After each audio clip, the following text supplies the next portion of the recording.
Well, Australia's top finance guru is Terry McCrann. The last time he was on this show, he said both Hartzer and Maxted should quit, and immediately Terry McCrann joins me now.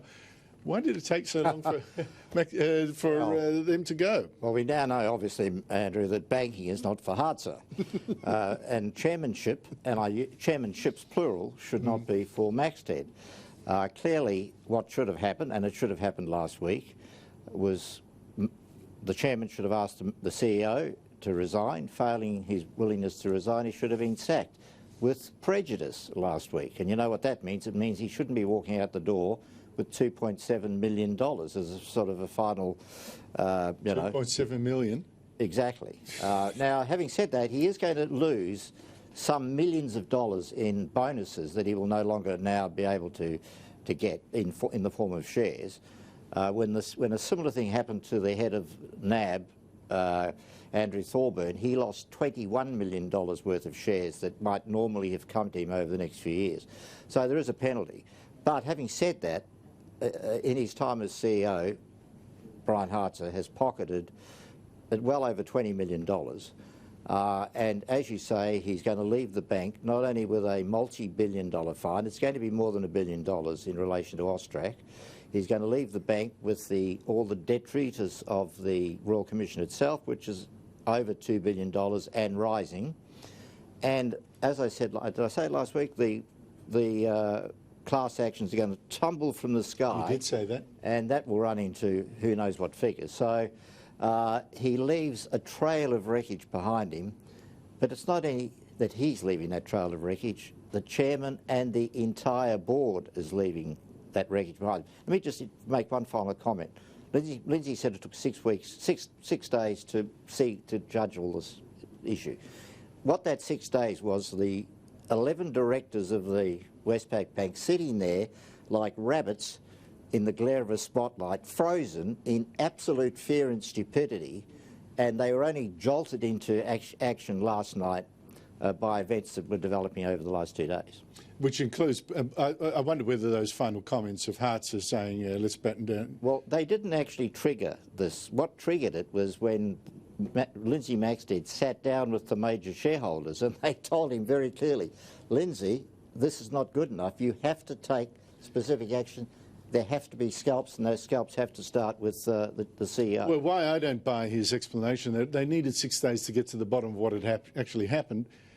Wait a minute, they self-reported some of this stuff. Yeah. They'd been in negotiations with the regulator before the news broke. They didn't know already, so I think it was just, well, exactly. Will this fly, can we survive Hang this? on a minute, Andrew. There's a little bit of rewriting of history there. They put out on Sunday night their response.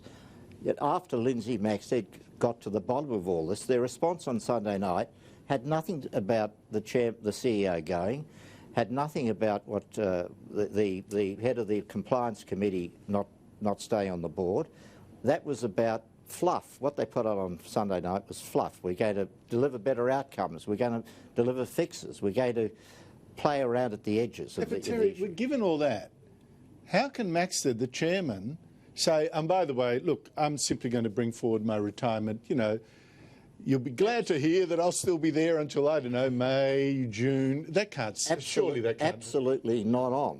I mean, if Lindsay Maxted is not gone tomorrow, I mean, he should go tonight, not tomorrow. If he's not gone tomorrow, the major shareholders, again, should make it very clear to him that he's going to face the mother of all disasters at the annual meeting, where for the first time we will see the board, the shareholders vote to spill the entire board, to sack the entire board. If Lindsay Maxted wants to actually have that on his record, keep doing what you're doing, Lindsay. You went through the list of all the wreckage that these guys are going to be leaving behind them, right?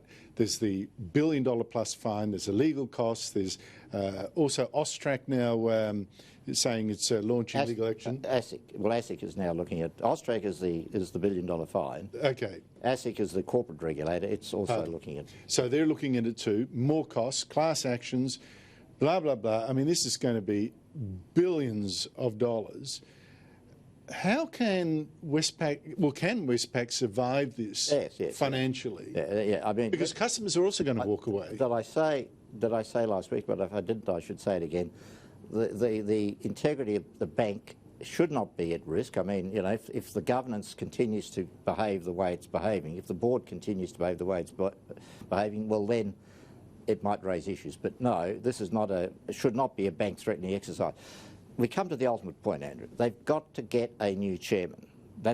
You've got the repair starts at the top. They need an entirely new board. They've got to get a new chairman. That new chairman got a name? We'll get to that. That new chairman should be somebody who's got nothing to do with Westpac, obviously. It can't be somebody that was an executive 10 years ago. It has to be somebody, politician? It has to be somebody completely, I'm getting there, Andrew. It has to be somebody completely outside the banking sector. Because the bank, I mean, look at the banking sectors. Would you really trust anyone that's... No, certainly not. Maybe a former... Not Angus Taylor. He may well be a former politician soon. Peter Costello. Peter Costello is the standout, obvious choice. He has to come in, take command of the board, take command of this debacle, and lead the repair. Peter Costello. He'll be pleased with you Peter, tonight. if you're listening, your country needs you. Well, your Westpac country does. needs you, and we've drafted you. Okay, there you go. I hope he's nice to us in future. Terry McCrann, thank you so much indeed for your time.